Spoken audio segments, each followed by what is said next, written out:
अस्सलामु अलैकुम वरहमतुल्लाहि वबरकातुह। बिस्मिल्लाहिर्रहमानिर्रहीम। अल्हम्दुलिल्लाह वस्सलातु वस्सलाम अला रसूलिल्लाह व अला आलिहि व अस्हाबिहि अजमईन। मुहतरम सामिईन किराम, मेरा मौजू है तहारत का बयान, पार्ट नंबर 31। सुनन अबी दाऊद हदीस नंबर 286 के अंदर है कि फ़ातिमा बिनती अबी हुबैश रज़ी अल्लाह ताला अन्हा ने आकर रसूलुल्लाह सल्लल्लाहु अलैहि वसल्लम से सवाल किया हैद से मुताल्लिक। तो आप सल्लल्लाहु अलैहि वसल्लम ने इरशाद फरमाया, इदा कान दमुल हैज़ति अस्वद युअरफ, कि अगर जो खून तुम्हें आ रहा है, अगर ये हैज़ का खून होगा तो वो काला होगा और ये पहचाना जाता है। फ़इदा कान कज़ालिक फ़अम्सिकी अनिस्सलाह, अगर इसी तरह का खून आ रहा है तो फिर नमाज मत पढ़ना। इस हदीस से क्या पता चला कि हैज़ का खून गोया कि काला होता है, ब्लैक होता है, ये उसकी एक पहचान है। लेकिन ये ज़रूरी नहीं कि हमेशा काला ही हो, लाल भी हो सकता है। कई रंग इसके बदलते रहते हैं। तमाम औरतों का मामला अलग अलग है, ये सेहत के ऊपर भी डिपेंड करता है, हालात के ऊपर भी। और खुद एक औरत का जो खून आता है वो 5 दिन 6 दिन या 7 दिन उसी के बीच में खून बदलता भी रहता है। और तमाम औरतों का तो खैर बदलता ही है, अलग अलग होता ही है। लेकिन जो आम तौर पे जो ज़्यादातर होता है खून हैज़ का, वो काला टाइप में होता है। खून तो खून ही लाल ही होगा, लेकिन दिखने में लगता है कि काला है।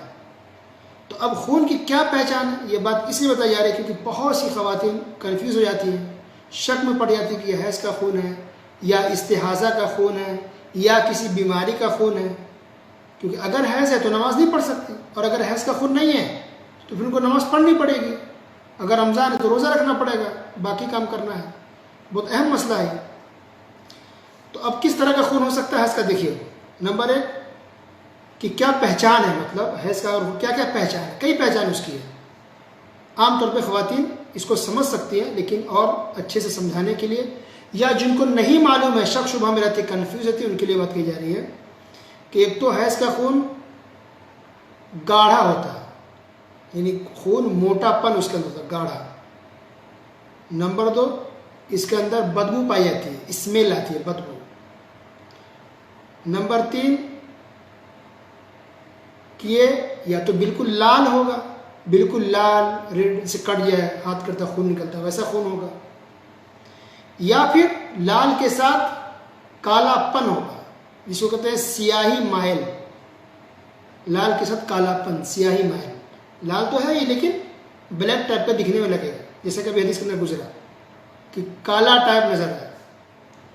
या कभी कभार पीला भी होता है, येलो, उसका कलर कभी येलो भी हो जाता है। और कभी कभार गदलापन भी होता है, किसी चीज़ को धो करके फेंका जाए तो गदलापन जो होता है, गंदा पानी जैसा, उस तरह का भी खून आ सकता है।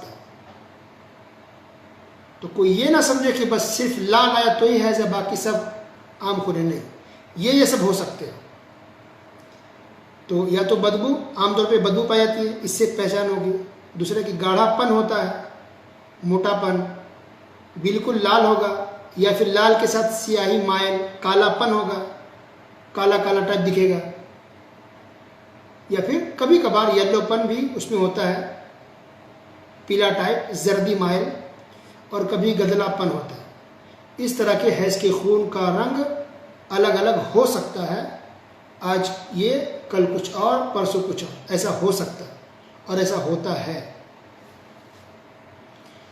सही बुखारी हदीस नंबर 320 से पहले इमाम बुखारी रहमतुल्लाह अलैह ने एक वाक़या नकल किया है जो मुअत्ता इमाम मालिक के अंदर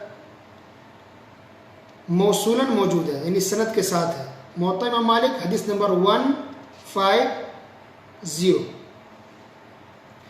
उसमें इस तरह से है कि ख़वातीन औरतें आयशा रज़ी अल्लाह ताला अन्हा के पास डिबिया में रुई भेजती थी, रुई कापूस रुई भेजती, जिसमें जर्दी होती थी, खून जर्दी की तरह येलो टाइप का होता था। तो आयशा रज़ी अल्लाह ताला अन्हा उन ख़वातीन से कहती कि तुम जल्दबाजी ना करो, अभी ठहरो यहाँ तक कि तुम्हें सफ़ेदी आ जाए। क्या मतलब? यानी कुछ ख़वातीन अपने खून को कापूस में रुई में डाल के भेजती थी पहचान के लिए कि मैं अब क्या करूं, मैं पाक हो चुकी हूं या मैं अभी हैज़ की हालत में। तो आयशा रज़ी अल्लाह ताला अन्हा देखती कि अगर उसमें येलो टाइप है, पीलापन है, तो कहती कि नहीं अभी रुको, ठहरो यहाँ तक कि खून बिल्कुल बंद हो जाए, पीलापन भी ख़त्म हो जाए और सफ़ेदी आ जाए, यानी सफ़ेद वाइट डिस्चार्ज हो जाए, तब समझो तुम पाक हो गई हो। गुस्ल करना फिर नमाज पढ़ लेना। तो इस हदीस से कई बातों का पता चलता है। उसमें से कि ये कि गोया की येलो टाइप भी आपका हैज़ का खून हो सकता है, पीलापन। तो पीलापन भी अगर आपको आ रहा है तो आप हैज़ की हालत में है, येलो भी आ रहा है तो हैज़ की हालत में है, यहाँ तक कि सफ़ेदी आ जाए। यहाँ तक सफ़ेदी आने की बात है तो बहुत सी औरतों को सफ़ेदी आती है जो एक पहचान है कि हैज़ का खून ख़त्म हो चुका है, लेकिन तमाम औरतों को नहीं आता, लिहाजा इसके आने का भी इंतज़ार करना ज़रूरी नहीं है। हैज़ का खून कैसे ख़त्म हुआ, कैसे पहचानेंगे? इसकी दो बड़ी अलामत है। नंबर एक कि खून आना बिल्कुल बंद हो जाए, एक कतरा भी नहीं आ रहा, बिल्कुल सूख गया, बंद हो गया, नहीं आ रहा, तो गया कि खून बंद, अब वो गुस्ल करेंगी, नमाज पढ़ेंगी। दूसरी पहचान ये होती है कि सफ़ेदी आ जाती है, वाइट डिस्चार्ज होता है, तो इससे पता चलता है कि खून बंद हो चुका है, अब उनको गुस्ल करके नमाज पढ़नी चाहिए। अब कुछ और बातें, हम बातें जान लीजिए इससे मुताल्लिक़ कि मसलन किसी खातून ने रोज़ा रखा है और मगरिब की अजान से सिर्फ 5 मिनट पहले उनको हैज़ का खून आ गया, क्या उनका वो रोज़ा होगा? नहीं, वो रोज़ा उनका टूट जाएगा, चाहे रमज़ान का महीना हो या आम दिनों का रोज़ा हो। मगरिब की अजान से पहले थोड़ा पहले भी अगर 1 मिनट पहले भी अगर खून आ गया तो फिर वो रोज़ा नहीं माना जाएगा, वो रोज़ा फिर से रखना पड़ेगा। और कुछ और बात इस जान लें आप कि आम तौर पे औरतों को, ख़वातीन को मालूम होता है, किसी को 5 दिन आते हैं खून, किसी को 7 दिन, किसी को 10 दिन भी हो सकता है, किसी को 12 दिन भी आ सकते हैं, किसी को 4 दिन भी आ सकते हैं। जिसका जो दिन फिक्स होता है उतने ही दिन उनको आता है, आम तौर पर मोस्टली ऐसा ही होता है।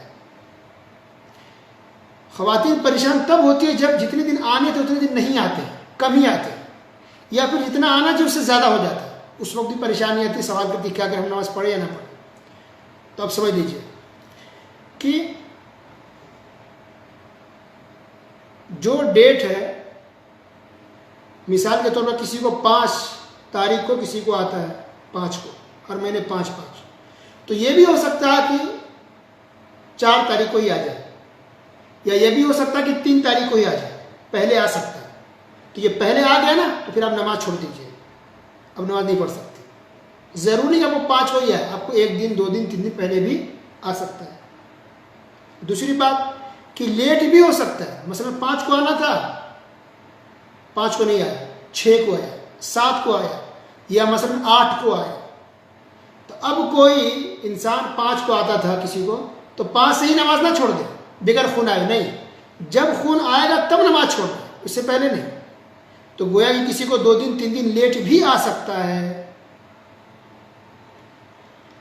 इसी तरह मुद्दत में भी कमी बेशी हो सकती है, किसी को मसलन 5 दिन आता था बस, हर महीने 5 दिन, किसी को 7 दिन आ सकता है, तो 7 दिन तक आ रहा तो 7 दिन नमाज छोड़ना पड़ेगा, नमाज नहीं पढ़ सकते। और किसी को कम हो सकता है, यही 5 दिन आता था बस सिर्फ 3 दिन आए बस और रुक गया, ख़त्म हो गया, तो फिर वो गुस्ल करके नमाज पढ़ेंगे, तब ज़बरदस्ती वो नमाज नहीं छोड़ सकते। ये बहुत अहम बात है। देखिए फिर से मैं बता रहा हूँ कि 4 बातें इसके अंदर है कि किसी को जो डेट है वो डेट से पहले आ जाए, 1 दिन 2 दिन पहले, ऐसा भी मुमकिन है, नंबर 1। नंबर 2, किसी को डेट से लेट भी हो सकता है, 1 दिन 2 दिन 3 दिन 4 दिन लेट। नंबर 3 कि जितने दिन आते थे, जो टाइमिंग है उसमें कमी आ जाए, मसलन किसी को 5 दिन आता था तो 3 ही दिन आए, ऐसा भी हो सकता है। और किसी को इसका उल्टा हो जाए, ज़्यादा हो जाए, 5 दिन आता तो 7 दिन हो जाए, ऐसा भी हो सकता है और ख़वातीन के साथ होता है।